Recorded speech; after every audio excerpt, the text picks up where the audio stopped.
En el año 73 la casa es adquirida por Teotonio dos Santos. Teotonio dos Santos era un sociólogo brasileño que estaba exiliado aquí en Chile, venía arrancando de la dictadura de Brasil, se queda aquí en Chile, compra esta casa. Bueno, viene el golpe y él se asila en Panamá, en la embajada de Panamá. Él con un amigo finalmente proponen al embajador de Panamá ceder la casa. Entonces este lugar, de ser casa habitación hasta el año 73, se transforma en septiembre del 73 en un lugar de refugio.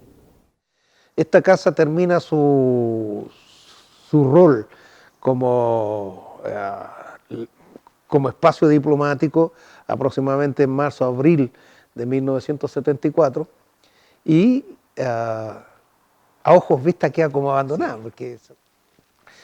Pero el propio vecindario da cuenta, ¿cierto?, en sus distintos momentos, sus distintos relatos, que en realidad la casa no había quedado desocupada, sino que apareció gente extraña. Hombres fundamentalmente, ¿cierto?, y que por su manera de ser, de vestir, su comportamiento, actitudes, era claro que eran militares, milicos. La casa pasó a denominarse entonces aproximadamente a partir de mayo de 1974, en la nomenclatura interna de la DINA pasó a ser el cuartel Ollagüe. Bueno, la casa, una vez que es abandonada por el cuartel Ollagüe en noviembre del 74, pero ahí pasa a manos de la CNI. Después del triunfo del no, asume el gobierno de Patricio Aylwin y él restaura la casa queda abandonada por un periodo de más o menos 10 años.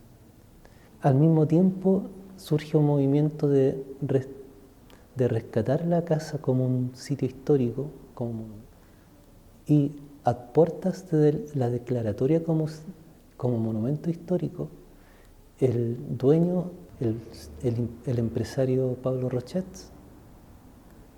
ordena la demolición de la casa.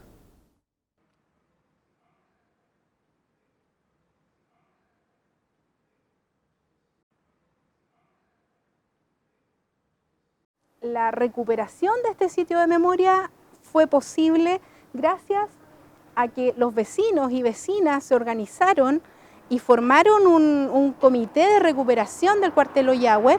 Las víctimas de lo que fue este lugar no son solamente las personas que pasaron acá, sino que es todo el barrio en su conjunto.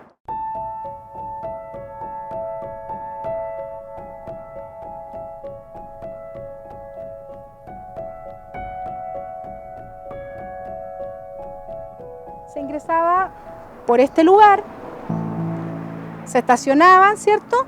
Y en este lugar, que todavía tenemos, ¿cierto?, palmetas de la época, acá se bajaba a las compañeras y compañeros que venían, ¿cierto?, del secuestro. Estos compañeros y estas compañeras estaban con vendas en sus ojos, por lo tanto no podían ver, digamos, dónde estaban. Si ustedes piensan que estas personas venían vendadas, piensen también, por favor, que la venda ya produce desorientación, pero el tener que levantar la pierna para pasar a un espacio genera más desorientación todavía. Una vez que le tomaban los datos, la persona era trasladada por este pasillo que ustedes ven acá y eran llevados hasta el lugar donde iban a ser torturados, donde iban a ser torturadas. En este espacio que está acá, si ustedes miran los cimientos, pueden darse cuenta, digamos, del tamaño del lugar donde estaban ellos y ellas. En este lugar llegó a haber más de 20 personas, 20, 30 personas en simultáneo. Cuando vienen los jueces a hacer reconstitución de escena acá, es importante que estén estos dos elementos. Durante mucho tiempo no estuvo la piscina porque Rochet, cuando destruyó el sitio, la tapó. Entonces, cuando venían sobrevivientes, veían la palmera y no cuadraba. Cuando se destapa la piscina, se dan cuenta de que efectivamente es el lugar. ¿Por qué se dan cuenta? Porque cuando estaban en el espacio que les mostré anteriormente, en el calabozo, ¿cierto?, una vez a la semana los que estaban más tiempo eran sacados acá un rato al sol y a través de la venda o por abajo de la venda podían ver la palmera y podían ver la piscina.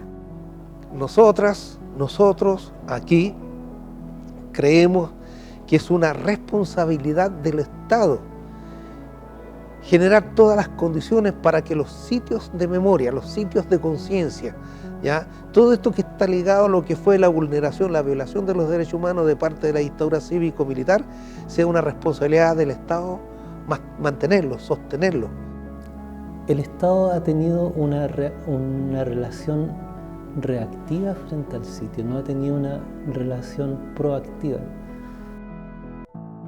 Sabemos que hay muchas situaciones que siguen repitiéndose. En Chile la tortura sigue existiendo la desaparición forzada, tenemos 4 personas desaparecidas en democracia. Eso es muy grave porque estamos hablando de una continuidad del 74 a la fecha, hablando solo de este sitio de memoria. La tortura es una constante. Nosotros como sitio, justamente parte del trabajo del sitio, ¿cierto?, es relevar las violaciones a los derechos humanos también en el presente, porque el sitio también se proyecta desde el pasado hacia el presente y el futuro.